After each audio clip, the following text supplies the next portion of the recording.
सज्जनों और देवियों, विगत 2 दशकों से मेरा संपर्क जहां तक कार्यालयीन कार्यभार का प्रश्न है, देश के विभिन्न भागों में कार्यरत स्वैच्छिक हिंदी संस्थाओं से रहा है। अतएव आज इस गौरवपूर्ण मंच से संस्थाओं और उनके इर्द गिर्द की बातों पर अपने विचार केंद्रित करूंगा। जहां हिंदी शिक्षण एवं परीक्षा संचालन हिंदी प्रचार प्रसार के सर्वाधिक रचनात्मक कार्यक्रम हैं, वहीं हिंदीतर क्षेत्र में हिंदी के लिए अनुकूल वातावरण निर्माण भी एक महत्वपूर्ण पहलू है। आज इन कार्यक्रमों के संचालन सहज सुगम नहीं रह गए, बल्कि चुनौतीपूर्ण हो गए हैं। विद्यार्थियों की योग्यता बढ़ाने के लिए शिक्षा एवं परीक्षा के अतिरिक्त हिंदी वक्तव्य, निबंध, वाद विवाद के साथ साथ नाटक, एकांगी प्रतियोगिताएं आयोजित की जाती हैं। हिंदी शिक्षकों प्रचारकों के लिए शिविर, पुनश्चर्या कार्य शिविर, पुरस्कार योजना जैसे कार्यक्रम आयोजित किए जाते हैं। अनुकूल वातावरण निर्माण के लिए जहां इन कार्यक्रमों को अधिक प्रभावी और परिणामी बनाने की आवश्यकता है, वहीं अन्य प्रभावी कार्यक्रमों की परिकल्पना करनी होगी। हिंदी शिक्षण, परीक्षा संचालन और वातावरण निर्माण, इन तीनों के आनुपातिक और सफल आयोजन पर विद्यार्थियों का हिंदी ज्ञान अर्थात हिंदी बोलने, पढ़ने एवं लिखने की दक्षता का पूरा दारोमदार टिका रहता है। आज जबकि बहुतेरे विद्यार्थी शिक्षक बनने की राह में प्रशिक्षण प्राप्त कर रहे हैं, तो हिंदी शिक्षक की योग्यता एवं दक्षता ऐसे ध्यान देने का विषय है जो राज्य के इतने सारे हिंदी सीखने वाले विद्यार्थियों के स्तर के लिए निर्णायक पहलू है। यह नकारा नहीं जा सकता कि किसी भी संस्था के लिए उनके प्रचारक ही आधारभूत परिसंपत्तियां होते हैं। प्रचारकों के सत प्रयास एवं सुकार्य से ही संस्था की जड़ें मजबूत होती हैं।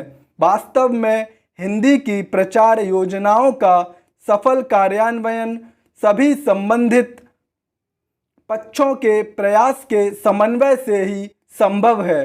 संस्था के पदाधिकारी, कार्यकर्ता, प्रचारकगण, विद्यार्थी और अंत में किंतु कदापि कम नहीं सरकारी व्यस्तता के तालमेल पर इन सब के कार्यों के उचित समन्वय का प्रयत्न स्वस्थ दृष्टि से निरंतर जारी रहना चाहिए और यह भी ध्यान रहे कि जाने अनजाने दामन में दाग न लग जाए। भारत ग्रामों का देश है और अधिकांश भारतीय जनता ग्रामों में बसती है। नगरों और शहरों के नागरिकों को शिक्षा की कई सुविधाएं प्राप्त हैं, यूँ उन्हें हिंदी पढ़ने के यथेष्ट अवसर उपलब्ध हो जाते हैं।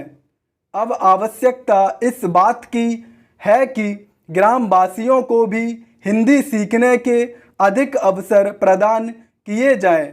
हिंदी राष्ट्रीय अस्मिता, राष्ट्रीय पहचान, राष्ट्रीय गौरव की भाषा है। यह राष्ट्रभाषा, राजभाषा घोषित तो हो चुकी है, किंतु अब तक इसे अपना उचित स्थान प्राप्त नहीं हुआ है। इसके लिए जब तक शासन और जनता दोनों ओर से समवेत प्रयास नहीं होगा, लक्ष्य की प्राप्ति नहीं हो सकेगी। राष्ट्रभाषा से ही किसी राष्ट्र की भावात्मक एकता, राष्ट्रीय एकता की प्राप्ति की जा सकती है। अपने देश की भाषा को छोड़ किसी अन्य विदेशी भाषा से इसकी प्राप्ति कदापि नहीं की जा सकती। महोदय, कुछ लोग आज यह कहते देखे गए कि राष्ट्रीय एकता अंग्रेजी के माध्यम से हो सकती है। कई लोगों की धारणा है कि अंग्रेजी निकाल दी जाए तो राष्ट्र टुकड़े टुकड़े हो जाएगा, वैज्ञानिक प्रगति रुक जाएगी आदि। इससे बढ़कर भ्रामक विचार और कुछ भी नहीं हो सकता। मैं अंग्रेजी की उपायदेयता को नकार नहीं रहा, किंतु हर जगह उसका वर्चस्व हो यह स्वीकार्य नहीं हो सकता। किसी देश की भाषा के साथ उस देश की संस्कृति, विचारधारा और मान्यताएं जुड़ी रहती हैं और उन्हें प्रकट करने के लिए उस देश की भाषा ही सर्वसक्षम होती है। स्वतंत्रता के पूर्व राष्ट्रीय गौरव आम जनता को दृष्टि में रखकर किया जाता है। राष्ट्रीय एकता का अर्थ है करोड़ों भारतीयों की एकता, और यह एकता हिंदी से ही लाई जा सकती है, अंग्रेजी से नहीं। अंग्रेजी को बनाए रखने की नीति मानसिक दासता की द्योतक है। यदि हिंदी और भारतीय भाषाओं के विरुद्ध अंग्रेजी षड्यंत्र को विफल नहीं किया गया तो जनतंत्र एक मखौल बनकर रह जाएगा।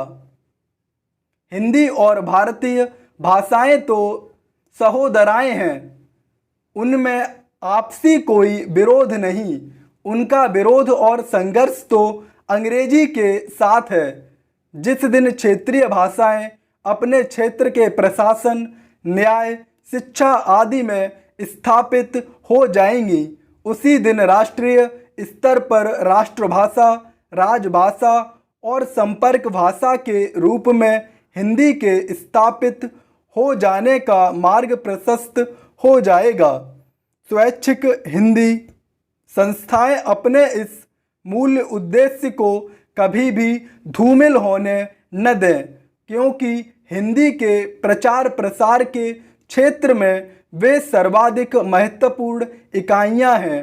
इस दृष्टि से मैसूर हिंदी प्रचार परिषद का यह कार्यक्रम श्लाघनीय है कि वह हिंदी के साथ कन्नडेतर जिज्ञासुओं के लिए कन्नड़ की प्रारंभिक और उच्च कक्षाएं एवं परीक्षाएं चला रही है।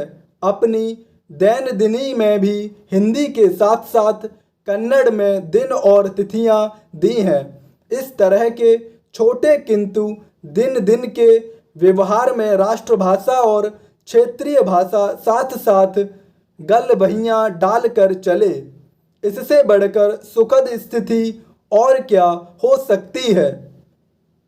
और प्रिय स्नातकों, आज का दिन आपका है और कल का दिन भी आपका ही होगा। विगत महीनों और वर्षों में आपने कठिन परिश्रम कर हिंदी रत्न अथवा हिंदी प्रशिक्षण की परीक्षाएं दी हैं, उत्तीर्ण हुए हैं। आपकी दीक्षा पूरी हो चुकी है। अब आप समाज और राष्ट्र की सेवा में समर्पित हो जाइए। भारतीय भाषा संस्कृति, उनकी रक्षा, उनका संवर्धन आपके हाथों सौंप दिया गया है। आप दायित्व का निर्वाह कर सकें, जीवन में सफलता पाएं, यही शुभकामना है। जिन्होंने हिंदी प्रवेश, हिंदी उत्तमा की परीक्षा उत्तीर्ण की है, वे और आगे बढ़ेंगे, पढ़ेंगे, यही आशा है। इस उद्देश्य की प्राप्ति हेतु स्वैच्छिक हिंदी संस्थाओं की विभिन्न परीक्षाओं को मान्यता प्रदान की गई है। अतः मैं इस गौरवपूर्ण समारोह में आपने मुझे आमंत्रित किया, उसके लिए पुनः धन्यवाद देता हूँ।